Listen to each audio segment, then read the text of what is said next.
Voltamos ao vivo com imagens do Palácio do Itamaraty, em Brasília, onde o presidente Lula participa da abertura da reunião plenária do Conselho de Desenvolvimento Econômico Social Sustentável. Vamos ouvir, então, a fala do presidente Lula. O Conselhão. Eu lembro que quando o Conselhão foi criado em 2003, companheiros do meu partido, na Câmara e no Senado, achavam que eu estava querendo criar alguma coisa para diminuir o poder do Congresso Nacional. Porque era tão novo esse país ter um presidente da República que ousasse criar um mecanismo quase como se fosse uma ouvidoria para que a sociedade pudesse se manifestar, que ela pudesse criar, que ela pudesse fazer proposta e que ela pudesse cobrar do governo as coisas que a sociedade entende que faltam ser feitas no país. E eu sei que esse país perdeu muito quando vocês deixaram de funcionar de 2019 a 2023. E por isso, quando retornamos ao governo, resolvemos criar o Conselho. Criar o Conselho para fazer exatamente o que vocês fazem. Se reunir, dar palpite, fazer sugestão, elaborar projeto de lei, projeto de decreto, mandar para que os ministros atentem se aquilo é possível, até que os ministros chegam a mim com a proposta de mudança. Isso chama-se levar a democracia a um nível pouco conhecido no mundo de hoje. Tem muita gente que fala muito em democracia, achando que democracia é apenas o direito de votar. Mas a democracia não é apenas o direito de votar. A democracia é também o direito de votar, mas é também o direito de você corrigir o erro se você cometeu na votação. É você fiscalizar, é você saber o que faz um deputado, é você acompanhar a votação, é você saber o que faz um senador, o que faz um governador, o que faz um prefeito, o que faz um vereador. Continua acompanhando esse discurso do presidente Lula no Conselhão, agora no Money Times, que está começando neste instante com a Natália Ariete. A política ficar cada dia pior, cada dia mais desacreditada, a ponto da gente ver acontecer num mundo que até ontem vivia na base do multilateralismo, que foi a melhor fala coisa do presidente criada Lula ao vivo aqui no Money depois Times. da Segunda Guerra Mundial, destruindo para que se pudesse fazer a negociação individual entre país com país. Não é possível o mundo dar certo se a gente perder o mínimo de senso de responsabilidade, do respeito à soberania, à integridade territorial, à Suprema Corte dos países, ao Poder Judiciário como um todo, ao funcionamento do Congresso Nacional. Ou seja, se nós passarmos a dar palpite sobre as coisas que acontecem nos outros países, nós estamos ferindo uma palavra mágica chamada soberania, que é o que faz a gente lutar e defender o nosso país. Então eu queria que o Trump tivesse utilizado, se o Trump pudesse ouvir o que o Isaac falou, se ele pudesse ouvir o que disse o Alckmin, seria tão importante que a gente trabalhasse baseado na verdade, somente a verdade e nada mais que a verdade. O dia que a gente adotar esta postura de governança, sabendo que todo mundo tem o mesmo direito, sabendo que uma ilha, por menor que ela seja, ela tem o mesmo voto que tem o maior partido do mundo, o maior país do mundo, que é a Índia, com 1 bilhão e 400 milhões de habitantes, quando vai votar na ONU ou numa instituição multilateral. É esse país que nós estamos querendo construir. E é esse país que eu quero entregar ao povo brasileiro com muitas coisas feitas por vocês, companheiros e companheiras, companheiros dirigentes sindicais, que trabalham gratuitamente, voluntariamente, nesse conselhão. Eu posso dizer para vocês que vocês representam a cara da mais verdadeira economia vigente no planeta Terra no dia de hoje. E que vocês sirvam de exemplo. Eu nunca pedi a nenhum ministro que fosse convencer o conselhão a fazer alguma coisa que eu queria que fizesse. Nenhum de vocês nunca ouviu a gente tentar se intrometer numa decisão que o conselho tem que tomar. Depois, se a gente vai adotar, é uma questão de governo. Mas eu penso que vocês dão uma demonstração viva de que é possível construir uma democracia participativa envolvendo a sociedade brasileira.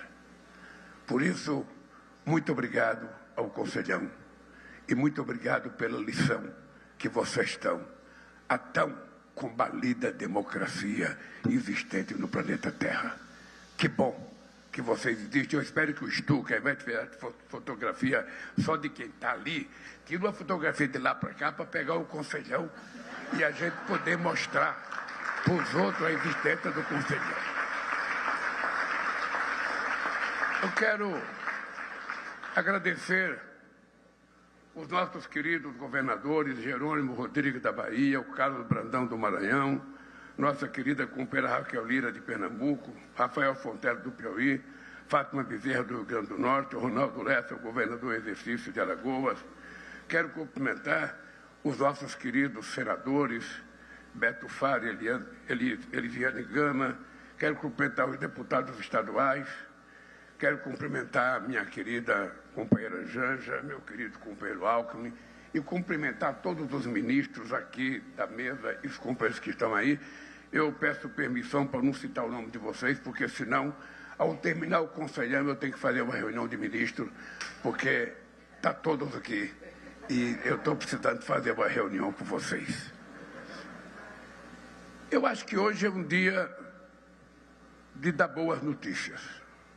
Eu vim para cá comprometido a não perder muito tempo falando na taxação, falar o mínimo possível, porque também se eu não falar, vocês não... Por que o Lula não falou? Ele está com medo do Trump? E eu não quero que vocês saiam com essa imagem. E também não quero falar do que aconteceu hoje, sabe, com o outro cidadão brasileiro que tentou dar um golpe. Eu queria falar do nosso país. Eu quero dar uma chance de falar do Brasil, porque o pessoal que trabalha na comunicação comigo, eu tenho dito para as pessoas que nós temos uma dificuldade. Deve ter muita gente de comunicação aqui no meio. Quando a gente vai num restaurante, sabe aqueles botecos que a gente vai e só tem um comercial? E a gente já chega, já pede um comercial. Então você já sabe o que vem. Então quando você, um ano depois, você lembra, eu fui naquele bar e comi um comercial. O que era? Feijão, arroz, um bife, uma salada de cebola, um pezinho de alface e tudo mais. Mas quando você vai num restaurante que tem um buffet enorme, com 50 tipos de comida, 50 tipos de sobremesa, você começa a ter dificuldade de se servir, porque você não sabe o que você vai pegar. Com o olho, você quer pegar tudo, mas o estômago só aceita aquilo que é o essencial. E você sai do restaurante sem saber o que tinha lá para comer. E muitas vezes você escolhe o que você não gosta. O que acontece no nosso governo, eu digo isso com experiência do meu terceiro mandato, é que nós temos dificuldade, muitas vezes, de falar tudo o que está sendo feito. Nós temos muita dificuldade de falar. É muita coisa que acontece todo santo dia. E o Sidônio tem comido pão que o diabo amassou, porque recebe informação de todos os lados e nem há dinheiro para comunicação de tudo, e é preciso discutir comigo a priorização das coisas que são mais importantes. Mas já naquele dia que eu vim aqui, na última vez que eu participei, eu estava vendo o Haddad fazer um discurso. E o Haddad falou tantas notícias boas. O Haddad anunciou tantas coisas boas. Quando no dia seguinte eu li a imprensa, tinha uma matéria dizendo que era preciso ter mais rigor na questão fiscal. Ou seja, é porque quem olha de fora, pensando no dinheiro que tem que sobrar para a gente poder pagar os juros, tem um olhar mais pesado do que os outros milhões que estão de fora e que nem olham, fica apenas esperando que a gente faça alguma coisa por eles. E eles não são notícia. Veja que engraçado. A melhor notícia que eu poderia receber. Eu vou lembrar vocês o que eu falei em 2003.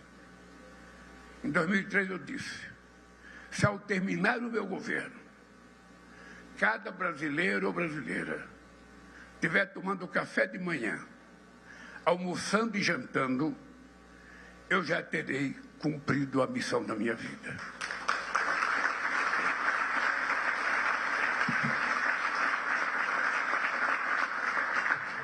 O problema é que comer, para uns, não é problema.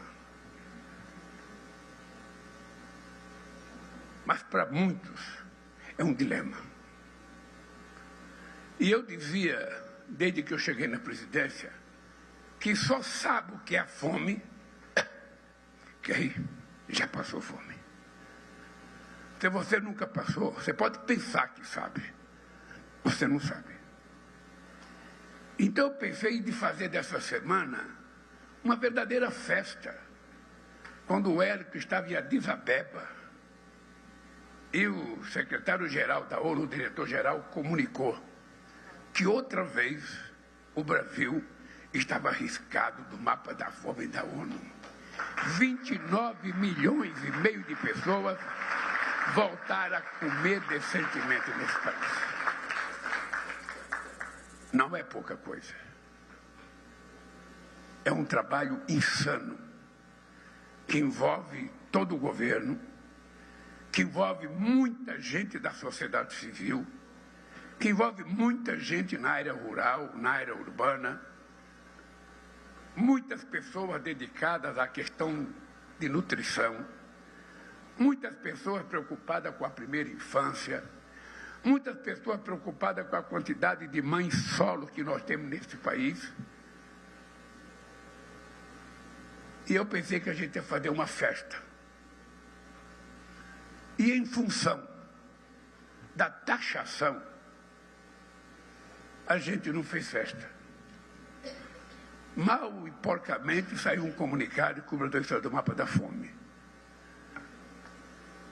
Quantos países do mundo gostariam de ter conseguido, nós conseguimos? Eu, quando era dirigente sindical, companheiro sindicalista, eu dizia que eu representava uma parte privilegiada da sociedade. Eu representava aqueles que trabalhavam, que tinham carteira assinada, aqueles que tinham 13º salário, aqueles que tinham férias, aqueles que tinham participação no lucro. Eram trabalhadores, mas era um trabalhador, sabe, de uma maneira privilegiada diante do exército de invisíveis que nós temos nesse país, que só são enxergados na época das eleições. Na época das eleições, Isaac, pode ter certeza que esse exército de invisível fica mais conhecido do que toda a Faria Lima. Passadas as eleições, essa gente passa a ser esquecida. E por que eu tenho essa potestão, essa inquietação? É porque tem muita gente que governa esse país e quando deixa a presidência, ele vai morar em Paris um tempo. Ou ele vai morar em Miami um tempo. Ou ele vai para Nova York um tempo. Ou ele vai para Londres. Eu tenho que voltar para a casa que eu estava quando eu vim para cá. e tem que olhar na cara das pessoas que eu conversava antes de vir para cá. Porque eu sei de onde eu vim e sei para onde eu vou. E por isso eu tenho que fazer as coisas corretas. E a minha obsessão é fazer com que o povo pobre seja tratado e respeitado como cidadãos de primeira classe nesse país. E ele só quer comer, ele só quer trabalhar, ele só quer morar, ele só quer estudar. É preciso que a gente tenha certeza de que ninguém é pobre porque quer. Ninguém fala, eu quero nascer pobre, eu quero ficar pobre. Eu quero nascer num bueiro. Não, se todo mundo pudesse escolher uma clínica chique. Qual é, Josué, a clínica mais chique que tem? Sei lá, no seu tempo de nascer, acho que não tinha muitas clínicas chiques. Mas, vamos ser francos, gente. Vamos ser francos. Um país do tamanho do Brasil pode dar ao seu povo uma qualidade de vida muito maior do que o nosso povo tem. A gente tinha acabado com essa maldita fome em 2014. Voltamos 15 anos depois e já tinha 33 milhões de pessoas passando fome outra vez. E a gente não vê, porque essas pessoas que estão passando fome, eles dificilmente vão para o centro da cidade. Os teatros são feitos para quem tem dinheiro. O cinema é feito para quem pode pagar.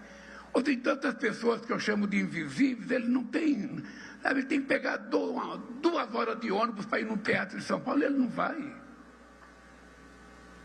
Sorte dele se no bairro dele tiver um shopping que tem um cineminha para 50 pessoas. Ainda assim ele não vai porque é caro. Então, a gente para governar tem que fazer opção. Seria muito fácil o Haddad ser ministro da Fazenda de um país que a gente se preocupasse em governar para 35% da população. Seria muito fácil. Mas quando você resolve colocar todo mundo na mesma mesa, para todo mundo ter o essencial igual, você tem que tomar decisões. E por isso, eu comecei agradecendo vocês, porque vocês ajudaram a gente a tomar posição. Meus amigos e minhas amigas, nas eleições de 2003, estou meio nervoso, porque você não me convidou para inaugurar a placa do Zé Alencar. Em 2003, o Zé Alencar foi meu vice. E é importante que vocês saibam dessa história. Eu estava perto das eleições, eu não tinha vice. Eu já estava cansado de ter 30% dos votos. Já tinha perdido 3 eleições.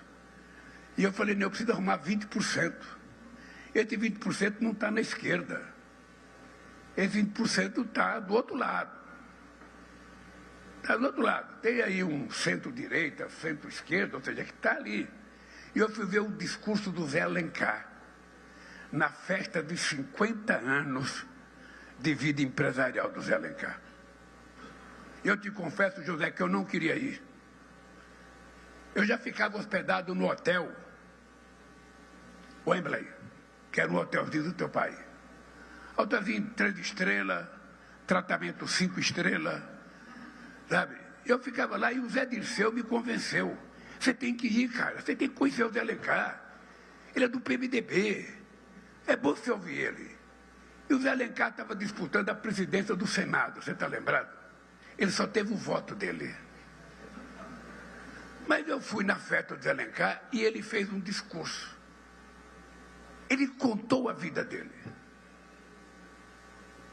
E quando ele termina de contar a vida dele, eu falei para o Zé Dirceu, acabei de encontrar o meu vice. Vim a Brasília, conversei com o Zé Alencar, pedi para ele sair do PMDB. Na verdade, naquela época ele entrou no PL. e foi o meu vice-presidente da República. E posso dizer para vocês uma história fantástica. Eis que o Olavo Setúbal, o pai todo-poderoso do Itaú, pediu uma conversa comigo. E eu fui na casa do Zé Alencar. Estava o Zé Alencar, eu, o Roberto Setúbal, filho do Olavo Setúbal, e o Josué. E começamos a conversar, e o Olavo Setúbal me fazia a pergunta assim: ô candidato, o que é que você vai fazer na agricultura? Aí eu falava o que eu ia fazer, ele falava: o império não vai deixar. Ô candidato, o que é que você vai fazer na indústria? Eu começava a falar e falava: o império não vai deixar. Candidato, o que é que você vai fazer para melhorar o salário? Eu vou fazer isso, aquilo. Candidato, o império não vai deixar. Na quarta vez que ele falou o império não vai deixar, o Zé Alencar deu um murro na mesa e perguntou: doutor Alencar, que diabo que é esse império, doutor Alencar? Porque se tem um império tão inimigo do Brasil assim, eu vou vender a minha fábrica e vou lutar contra esse império. Isso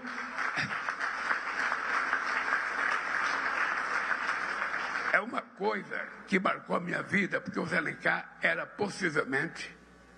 Hoje tem pouco nacionalista no Brasil. Você não tem mais aqueles empresários nacionalistas como você tinha nos anos 70, nos anos 80, nos anos 60. Você não tem. Hoje você tem mais mercantilista do que nacionalista. Então, defender o Brasil de hoje ficou muito mais complicado. Porque tem gente que acha que a gente é vira-lata. Tem gente que não gosta de se respeitar. E ninguém pode dizer, ninguém nesse mundo pode dizer que tem um governo que gosta mais de negociar do que nós. Duvido. Porque eu nasci na vida política negociando. Eu nasci xingando empresário na porta de fábrica e almoçando com ele numa mesa de um bar para fazer o acordo. Então, nesse mundo, ninguém me dá lição de negociação. Eu já lidei muito com muitos magnatas do mundo. E eu respeito todos. Eu duvido que alguém tenha sido tratado com desrespeito por mim. Mesmo os caras que me xingam. A única coisa que eu quero é ser tratado com respeito. E esse país merece respeito. E o presidente norte-americano não tinha o direito de anunciar as taxações como ele anunciou para o Brasil. Não tinha. Poderia ter pegado o telefone, poderia ter ligado para mim, poderia ter mandado ligar para o Alvo, poderia qualquer um. Estaríamos ávidos a conversar. E depois do pretexto da carta e o pretexto da taxação, não é nem política, é eleitoral. E eu acho que nós brasileiros estamos à prova. Os números que o Haddad deu aqui são muito significativos. O Brasil hoje não pode ficar dependendo de um único país. Nós queremos negociar desde o Uruguai, Paraguai, Argentina, Equador, Bolívia, com a China, com a Rússia, com os Estados Unidos, com a Índia, com os países asianos. Nós queremos negociar, nós queremos vender, nós queremos comprar, nós queremos crescer, nós queremos compartilhar as coisas nesse mundo. Nós estamos cansados de ser um país do terceiro mundo, cansados de ser um país em via de desenvolvimento. Por isso, companheiros e companheiras, vocês são extremamente importantes. Por favor, nos ensinem a fazer o que vocês sabem e que a gente não sabe. Cobrem da gente, proponham da gente, porque o nosso mandato é passageiro, mas o país é definitivo, porque não vai cair aqui nenhum meteorito, nenhum. O Brasil vai durar muito tempo. E o povo brasileiro merece uma chance de se transformar num povo com padrão educacional, cultural, alimentar, salarial decente. É só isso que nós queremos. Por isso, queridos companheiros e companheiras, se você permite, eu vou ler o meu discurso. Sabe? Que vai ter muita coisa que eu já falei, mas é que eu preciso ler o meu discurso. Entre a última reunião deste Conselho, em dezembro passado, e o nosso encontro de hoje, nós vivemos uma situação paradoxal. O Brasil nunca esteve tão bem, enquanto o mundo poucas vezes enfrentou situações tão delicadas. Nosso país celebra sucessivos recordes em matéria social e econômica. É com muito orgulho, mas pode ter certeza que é com muito orgulho que eu comunico a você do que já foi comunicado 10 vezes aqui, que a ONU, outra vez, disse que o Brasil estava fora do mapa da fome.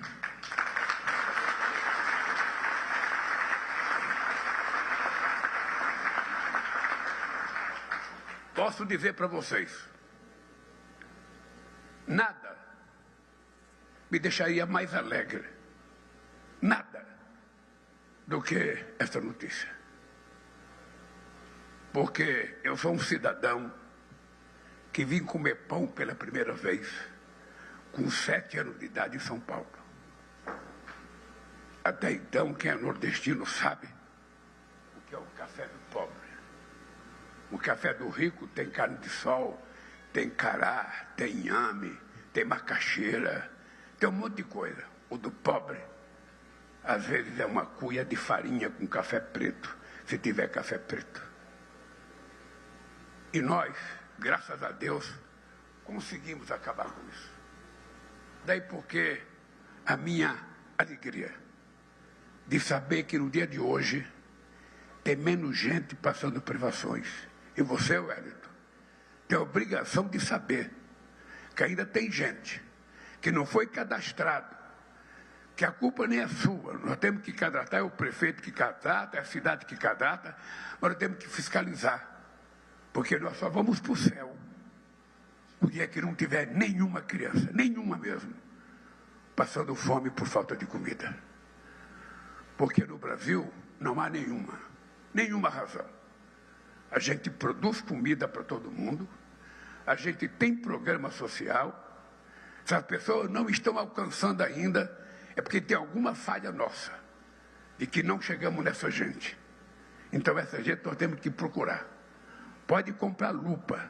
Quantas lupas foram necessárias? No outro governo eles não compraram Viagra? Compre lupa para enxergar o que está faltando para a gente não ter nenhuma criança morrendo de desnutrição nesse país. E isso, Wellington, isso só foi possível porque implementamos políticas públicas que colocam as pessoas no centro da ação do nosso governo. Estamos inserindo os pobres no orçamento e cada vez mais colocando os ricos no imposto de renda. Porque é uma aberração. O Haddad é tão humilde que a gente fez a proposta para inventar quem ganha 5 mil reais. 5 mil reais. E colocamos para pagar essa diferença um grupo seleto que ganha acima de R$1 milhão por ano. Não é que essa gente acha ruim? Mas aí você nem tem o direito de achar ruim, você paga 27,5% de imposto de renda, porque é descontado na fonte. Quando você vê, já foi. Mas você não tem nenhum direito de sonegar. Eu sei como é que é as coisas. Então, Clemente, nós estamos apenas querendo começar a fazer um pouco de justiça. A política tributária é um pouco isso. É tentar fazer justiça tributária. Não pode a pessoa que vai comprar as coisas de comer pagar o mesmo imposto de renda que paga o Lula. Meu salário não é muito não, viu, José? O salário de presidente acho que é R$46 mil, paga 27 de imposto de renda, o PT me cobra 4 na fonte, pago 4 mil reais, me sobra 21 mil reais. Sabe? Não é fácil a vida. Ninguém me dá aumento. Eu tenho que pedir para mim mesmo. Então eu levanto de manhã, me olho no espelho e falo, Lula, eu quero aumento. Eu falo, você não vai. Bom, acompanhamos aí, né, uma boa parte do discurso do presidente Lula nesse evento. Ele não chegou a mencionar claramente, né, nenhum posicionamento ali em relação ao tarifaço. Falou, claro, sobre a postura do presidente Donald Trump em relação às negociações e a taxação, né, a imposição das tarifas sobre o Brasil. Tendo qualquer novidade, qualquer destaque, a gente volta então com a fala do presidente Lula nesse evento.